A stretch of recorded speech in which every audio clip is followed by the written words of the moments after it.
It's Game 5, Spurs Thunder in OKC. Let's preview tonight's matchup.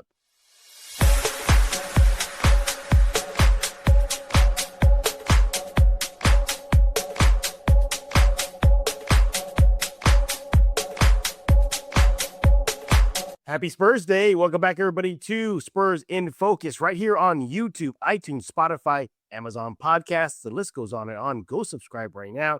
Substack, Spurs in Focus Substack, completely free. Sign up. We thank you for making Spurs in Focus your first and only spot for all things San Antonio Spurs. Ignore the rest. You want to come here to Spurs in Focus. I'm your host, Jeff Garcia, longtime Spurs writer in San Antonio.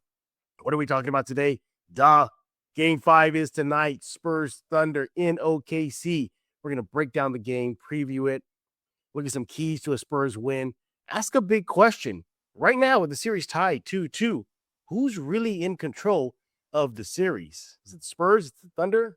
We'll give you our thoughts and so much more, including a special announcement from our guest. Yeah, I don't even know. I swear, I promise you. Right now, I have no idea what our guest is going to bring up, but I cannot wait to hear it. Let's go to bring him on the stage. Look who is back, everybody. Mr. Shane Carter with Ticket 760. He's part of the team out there. You want to follow my next at Shane Carter TX. You're gonna really do this to us, buddy, right? You're gonna wait to the last minute of this show to give us that special announcement, aren't you? You hear that? He zipped his lips, he threw away the keys, but he's gonna unzip his lips in just a few seconds. Shane, welcome back, buddy. Hey, I appreciate having me on. It's always a good time, always a good chance to talk Spurs, especially after a win.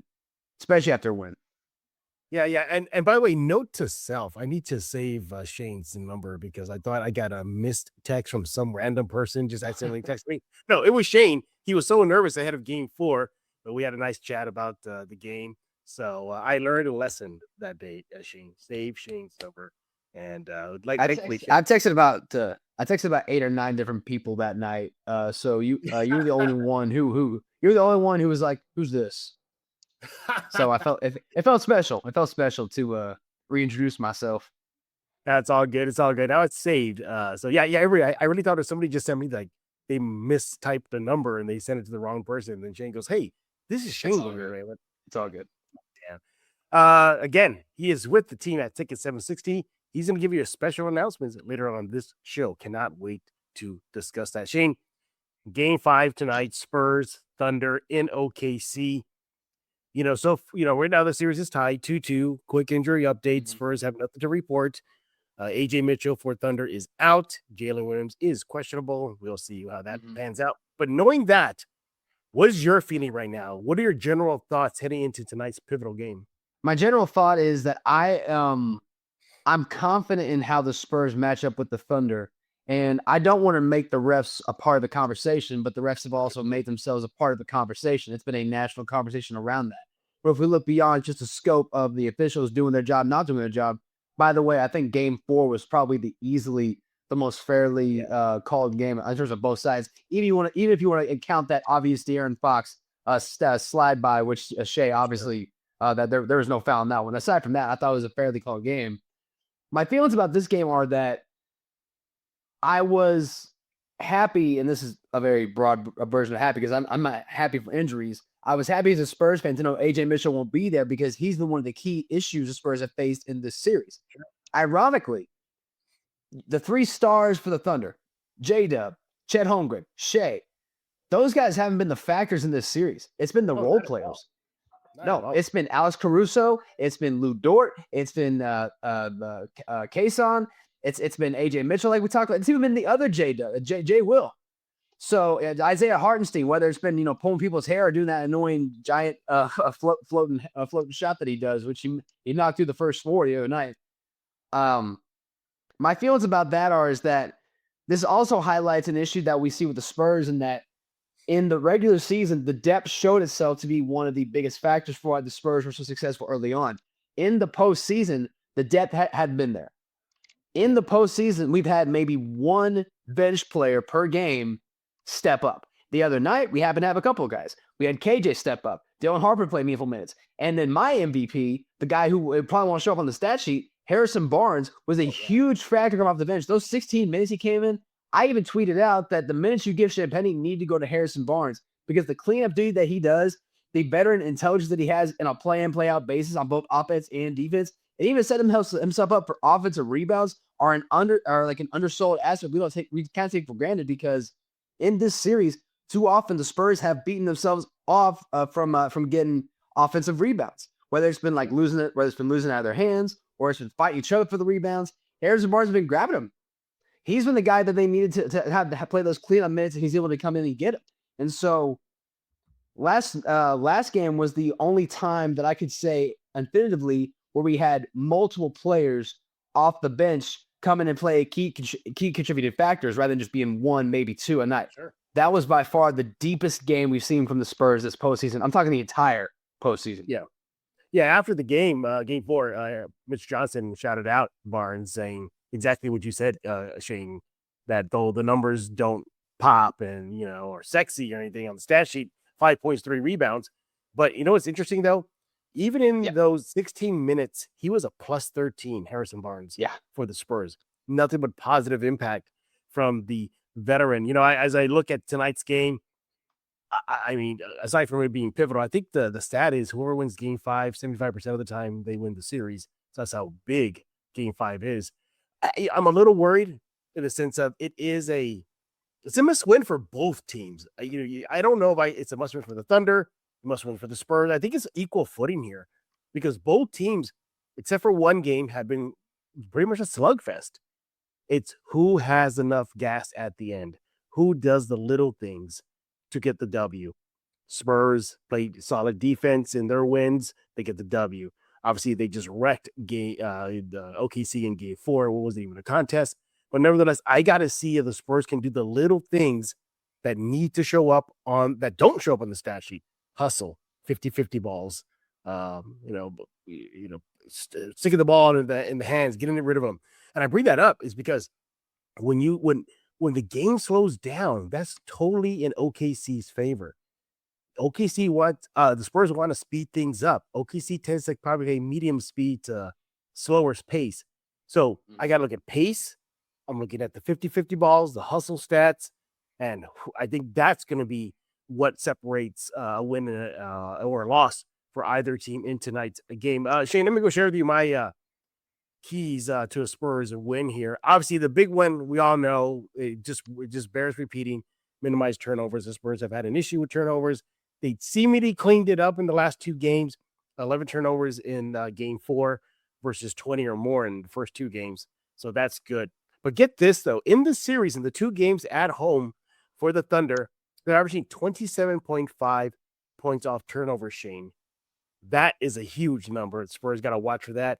And I need to see them disrupt OKC passing. During this series, Shane, 29.5 assists at home versus the Spurs in the series. I get it. It's a small sample size, but it's enough to make me say, hey, Spurs, you got to minimize and just clog up the passing lanes. I'm going to leave this up on the screen, Shane. Your thoughts? Yeah, I mean, you kind of touched on it a little bit with the 27.5 points off turnovers. A big part for that, I think, was obviously in the big game 3 loss at home when they had 22 turnovers through the entirety of the game, and I think over half of them were in the first half, and then that just kind of trickled down throughout the rest of the series. I think that when it comes to this game, going back to OKC, the Spurs have shown that they can win on the road, but they've also shown that their offensive efficiency does take a dip. And it's a key area, and that's the 3-point range. From a free throw standpoint, they actually shoot about the same. Despite the home and away crowd disadvantages, for some reason, the Spurs shoot a 3-point percentage at a much higher rate at home than they do on the road. I think by about 7% all season, and that's a huge number. We're talking about almost 100 shots difference throughout the entirety of the year. When it comes to a team like the Thunder are very similar to Spurs, that they like to control the pace, whether it's a quick pace or whether it's like trying to stretch out drives. When it comes to OKC, we always talk about, they flop, they draw those fouls. What they want to do is they want to create those extra drives, those extra possessions. With the Spurs, what they want to do is they want to keep you uncomfortable. They're not trying to draw fouls. If they do, that's great. But they're always talking about making you uncomfortable, whether it's with the quick with the quick draws, whether it's going down to the paint and scoring right away, set up an outside shot from 3, whatever it is, or extending the play. Whether it's using all the shot clock, whatever it is, they want to be the ones to control the game from that perspective. And they also want to make you uncomfortable on the offensive end. The other night, they forced 3 shot clock violations. That's also part of their pace. It's on defense as well, is taking away the comfortable shot. I thought in game 4 they did a much better shot of one, not allowing SGA to create those flop shots, as we all like to call them, but also they did a much better job of not leaving an open man for three. Too often in this series, we've seen guys like Lou Dort, Kason, we've seen Alex Caruso having wide open shots, whether it's on a pick and roll or an off-screen play for a spot-up shot on the outside, and they did a much better job of subduing that and taking away those quick shot opportunities, and it forced OKC to force shots they didn't want to take. It also took away a lot of the shot clock, and also took away a lot of the time from their possessions, and OKC don't want to do that. They want to control the pace. When the Spurs took that away from them, that's what made them so uncomfortable, and it showed up the entire game. Yeah, exactly. And you look at the game 4 blowout that went to the Spurs' favor. I got to ask you, do you think that was more the Spurs just flexing their muscles or OKC just having one of those games? All teams go through those bad games. Or do you think the Spurs just really took it to them and took the Thunder completely out of everything? No, I think it was more about the Spurs because that's not a game that OKC has. Even the games they lose, they don't score at that low rate. They don't make below 90 points. I mean, we're talking. These are the percentage for the game. OKC shot 33% from the field. They were 30 of 91 on all their shots. They were 18% from three. That's not how they play their game. The only area they shot better than the Spurs was free throw line. The Spurs made 75% of their free throws. You can't do that. They missed almost 10 free throws the entirety of the game, and they still won by over 20. And that's because OKC was missing so many shots from three-point lane. How many times did they try and force a shot, whether it was Jay Will or Alex Caruso or even Isaiah Joe? Isaiah Joe took a couple of shots as well. Yeah, and the time they were actually hitting, and the only time they were hitting was in the third quarter. And at that point, they were coming back from a 24-point deficit down to maybe an 18-point deficit. So they were starting to cut it down a little bit, but they also couldn't create the shots otherwise because every player on OKC has a specialty in which they create those shots. SGA is not a guy that was going to take a lot of three-point shots. He's a mid-range shooter, or he wants to get down low and create a foul, preferring to one shot. That's his game. We all know that's his game. Hartenstein, a guy who plays in the paint. Chet Holmgren, a guy who plays in the paint, but will also act as a decoy in the three-point range, and he might shoot one here and there. Cason Wallace is an outside shooter. Alex Caruso wants to be an outside shooter. Jay Will, absolutely an outside shooter. You know what these guys want to do, and what the Spurs did was not only did they switch properly, I kept screaming this, and they kept doing it, they didn't leave their feet. Too often, one thing that the Spurs kept doing throughout the series is that they would jump, and then OKC would just jump into them and create a foul. The Spurs didn't leave their feet, and it forced OKC to take a shot they didn't want to take, and that's what we saw from such a great defensive performance from the Spurs outside the three-point arc. Yeah, the numbers don't lie. So let me give you a comparison what the Thunder are dealing with, having to play the Spurs so far through 4 games. Okay. So throughout the playoffs, the Thunder have an average offensive rating of 121.9, which is good. Second in the NBA playoffs. Fast forward to the Spurs series, goes from 129.9 offensive rating to a 109.4 offensive rating through 4 games. It's dropped completely. What about defense? All right. So overall, in their 12 playoff games, the Thunder, they're 6th in the NBA playoffs with a defensive rating of 110.4. Fast forward to the Spurs series, 109.9. So, yeah, they ratchet up a little bit, but not too much. But you just see the big difference in the offensive side. You guys are going to say, well, now a lot of those ratings also because they go up against a hurt Lakers team, and they would ever get against a hurt Lakers team and a defensive inefficient Suns team in the playoffs. They haven't really been challenged up until about this point. The Spurs went through a rising Blazers team. That Trailblazers team is going to be very good next year. And obviously they went up against the T-Wolves, who I think are 1 or 2 key players away from maybe being the third team. Maybe could take down the Thunder. Maybe could take down the Spurs. They're missing something on that squad, but they at least have been challenged in that way. That's why in game 1, and even to a degree in game 3 before the OKC took over, the Thunder hadn't really been in that situation to where they were super uncomfortable. But you saw that in game 1 at home. You saw a little bit in game 2. You saw a little bit in game 3. You saw a lot in game 4. Game 4 has been a lot more the MO of what the Spurs do when they win. They win big, and they win with like plenty of time left on the clock. That's not something that OKC has been accustomed to in the postseason. And so that's starting to show up a little bit, but also OKC, the way they want to win is also show up a little bit, especially if you look at game 3, which was, I think, the worst output from the Spurs in this series so far. Yeah, absolutely. Through the series, 4 games for San Antonio, the net rating for the Thunder, the mighty Thunder, that impossible to beat Thunder, minus 0.4. So the Spurs are definitely doing something right, just giving Thunder all they can handle. And, you're a Thunder fan, Shane. You got to be like, my God, we're not going to have AJ Mitchell. We don't know if Jalen Williams is going to play. Chet, as you mentioned, Chet, what has he done? I mean, he hasn't really impressed me in this series at all. So if you're a Thunder fan, you're like, hey guys, we need our big boys to step up. And Shea has, for the most part. But yeah, you're right. Chet has been absent. Jalen just really cannot be available at all because he's injured.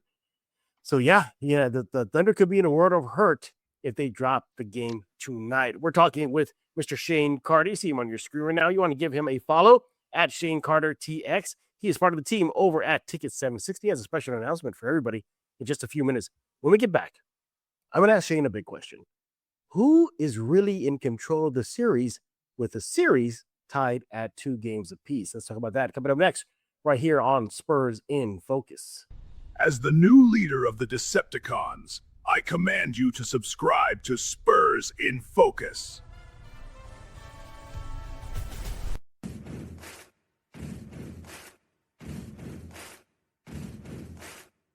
Would not be a Spurs in Focus show if I didn't nerd it up, Shane. I have to nerd it up. I can't. It's in my blood, man. I just weekend. Yeah. It would be like this. If I didn't do that, Shane would be like, blink twice, Jeff, you're in trouble. Blink twice, you're in trouble, buddy. So you saw the He-Man movie, I'm guessing. I have not seen it. I wanted to get a special screening. I couldn't do it. Couldn't find a way to do that. But from what I'm hearing, man, I heard it's pretty much fire. Actually, what it is, this past weekend, I hosted a anime Comic-Con in San Antonio.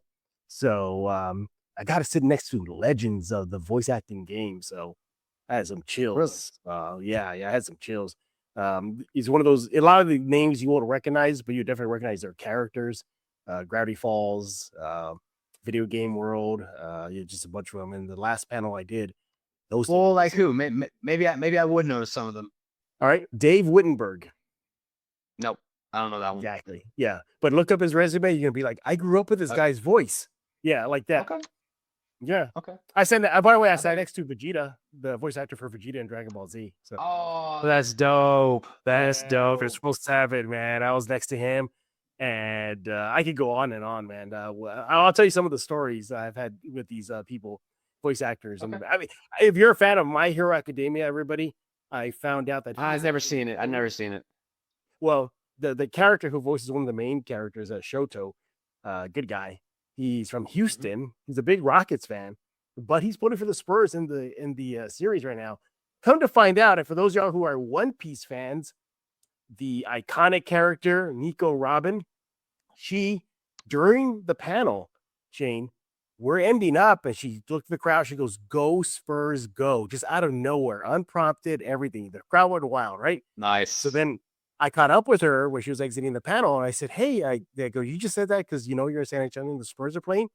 And she's like, "No." She goes, "Me and my husband, we're huge Spurs fans." She goes, "We're trying to get tickets at that time. It was Game 4 in San Antonio, but yeah, for your One Piece fans, Nico Robin, yeah, that character, the character, she is a Spurs fan."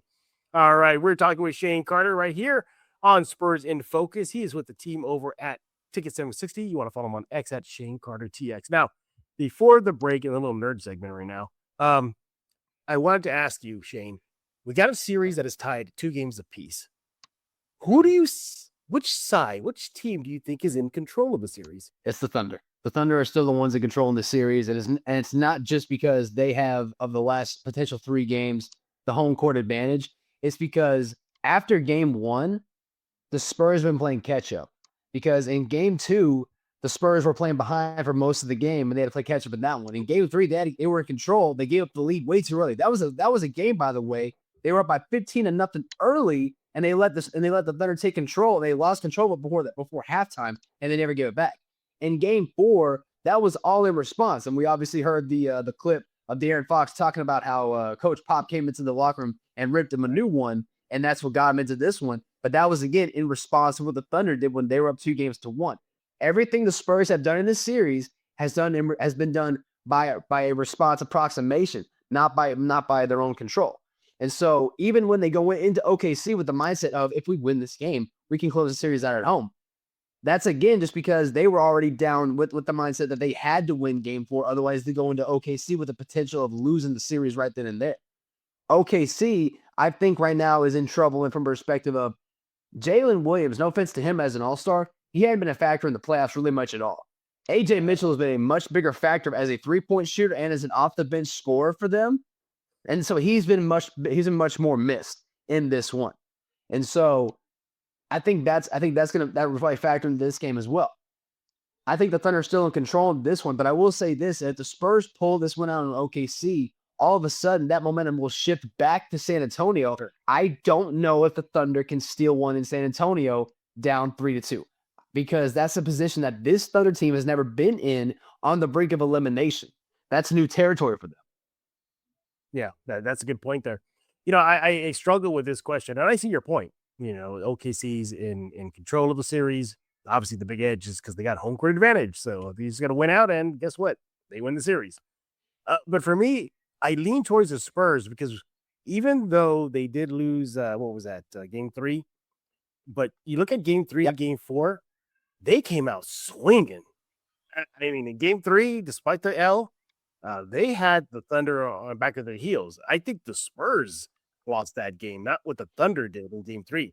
So you look at the game 4, they came out swinging again. They punched him in the mouth. SGA, he said the exact same thing. He said in the last 2 games heading into game 5, it was the Spurs that punched us in the face. So I think the Spurs know that, hey, we can jump on these guys early and we can beat them. Sans, minus the game 3. But even then, I think the Spurs are somewhat in control. They have that fire to come out and just wreck shop. And they maintain that in game 4. If they do that again tonight in game 5, I think the series is theirs. So that's where I lean regarding the series and who is really in control. But Shane, before we get into our predictions and then your big announcement here, I think we can give a shout out to Devin Vassell.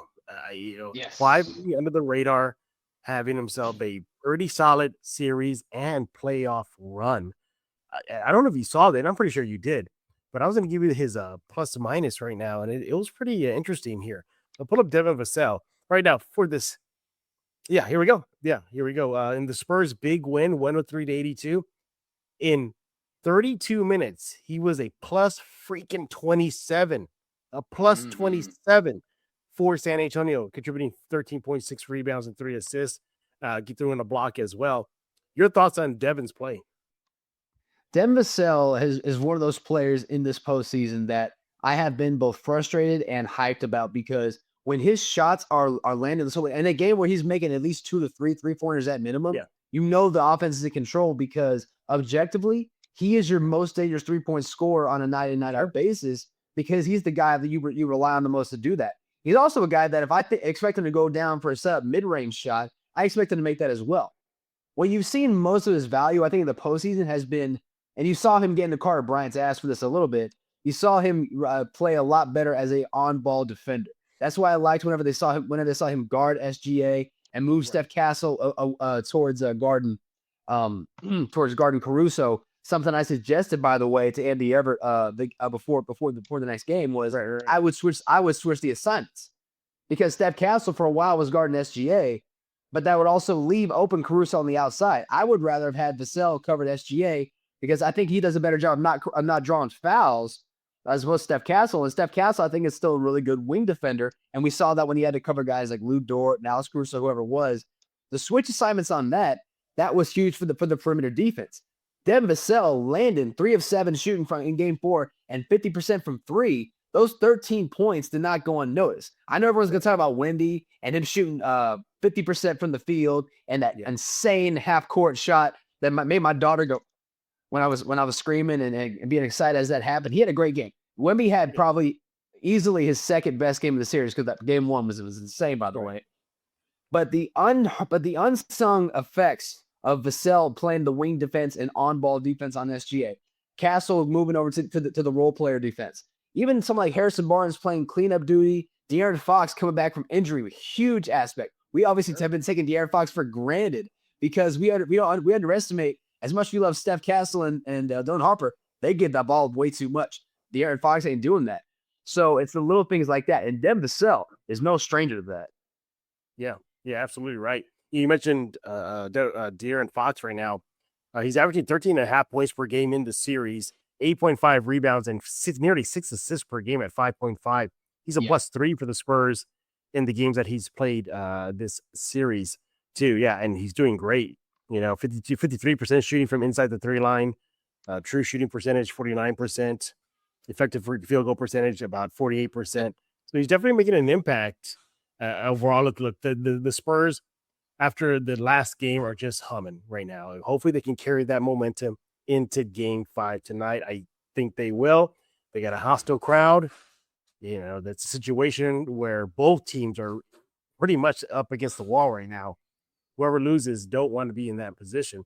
Given that, Shane, what do you got tonight? I'm usually the guy that ticks off a lot of the home fans. I get a lot of people who will message the show and they'll say some things like, why is he being like this against Spurs fans, when I'm just trying to be the guy that's honest. And what I honestly see in this game is I think the Spurs broke down what OKC wants to do in Game 4. They want to set up those 3-point shots, but the Spurs didn't jump early to force a lot of free throws. They did a good job of that. When they switched assignments on SGA, they put someone like Devin Vassell, who's good at not creating, who's not getting fouled, and made SGA take shots he didn't want to take. And Wemby played a lot more in the paint and didn't force a lot of 3-point shots. Those shots he took were smart shots. And we've also seen the Spurs be able to win in OKC. I think OKC in this game, while I think they were in control, I think they're in more of a desperation mode. The Spurs understand that even if they go down this series, they can still go into Game 6 and tie it back up. OKC wants to clean this up right here, right now. That being said, I think the momentum and the way the Spurs have changed things up, and I think losing AJ Mitchell, which again, I think is huge for the Thunder. It is. I think the Spurs get it done in OKC. I really do. And that's not just me being a homer. That's me seeing trends. I'm good at seeing trends and picking stuff up. The Spurs cleaned up key issues in that. And as long as, and I hope to God, this is not going to happen. As long as the refs don't put themselves in this game, the Spurs should win it. Yeah. And you look, even post-game after that rout of the Thunder in Game 4, they were asked from Vassell to Wemby, like, well, what flipped? What changed? And they were kind of guarded about that. They said, well, we're not going to tell you exactly our adjustment, but obviously, they were thankful for the win. So they did something. They definitely did something. They figured something out, whether that be not double teaming SGA, shutting down all these role players that you mentioned that are torching the Spurs this series, and not the Thunder big three. So it's interesting to see what this game. I'm going to go with the Spurs by a very, very slim margin. I'm picking about 5 points. Spurs win. I think it won't be decided until the end of the fourth period. The Spurs, I just think they just have everything they need to take down this Thunder squad. They have zero answer for Wemby. Then again, who does? But as far as this series is concerned, I mean, they're resorting to MMA arm bars from Isaiah Hartenstein, just by battling with him. They have, but by the way, do they even have an answer for Harper? I mean, Harper just dances around them. I mean, he gets to the lane, gets to the rim easy. I know his speed and length is showing up against this OKC backcourt, which again, while quick, doesn't have the length that Harper does. Yeah, exactly. And then I think you hit him ahead earlier when you said the big boys of the Thunder, that being SGA and Chet Holmgren and then Jalen, obviously he's not there, literally not there. They're just not showing up. But I think they need those guys to really give the Spurs a push, and you're just not seeing it right now. So I'm gonna go with the Spurs with a slim margin of victory tonight. Take a 3-2 win. By the way, just real quick, Vegas odds. This is via DraftKings. Mm-hmm. They got the Thunder as a 5.5 favorite, minus 5.5. You buy or sell that? I would honestly, I would buy that, not just because the home court advantage factor, but all these games, other than the one in Game 4, have all been decided by 7 or less points. Yeah, and so you would absolutely take the points with that. Yeah. By the way, They got the total points for tomorrow or tonight's game. Excuse me. Oh, okay. 215, 215 and a half. So 215.5 again there. Another low scoring game, I guess. So I might push those. well, Spurs and Focus fans, listeners, watchers, we've been talking this whole episode, but we got to hear from you. What are you thinking are the keys for the Spurs win? Is it what I showed you earlier? Obviously, obvious minimize turnovers. What about those assist numbers that OKC does in their gym versus the Spurs? Or what are some keys to the game that Shane brought up? Let us know right now. We need to hear from you on X. I am at Jeff G Spurs Zone. Shane, you see him right there on your screen. If you're watching on YouTube, if you're not, I'll let you know what it is. Shane Carter TX. Follow him on X. He is part of the team over at Ticket 760. I feel like we need like a drum roll or something, like we got a big announcement from Shane here. I mean, this is your show. The effects are on you, man. Hit us with this, Shane. What you got for us? All right. So for those that were there whenever we were doing the NFL draft party back in April, that was something that I helped create, and it was a huge success. A lot of people showed up. A lot of people loved what we did. A lot of people came and asked us questions between the breaks. Last year, we had a NBA draft party, which was held at the Rocket La Cantera, and that was with Dylan Emery and Andrew Zimmel, who's now moved on to Milwaukee Radio. Good news, we are bringing it back. We are bringing back the NBA draft show. I don't know yet for sure the location. It sounds like it's either going to be one or two places. The Rocket La Cantera, it sounds like it might be definitely a possibility there. If not, we'll definitely put like an announcement on that as well. As far as who's joining me, the only one I can confirm right now that will be there with me is Carl Shonen, who's part of the Spurs radio draft coverage.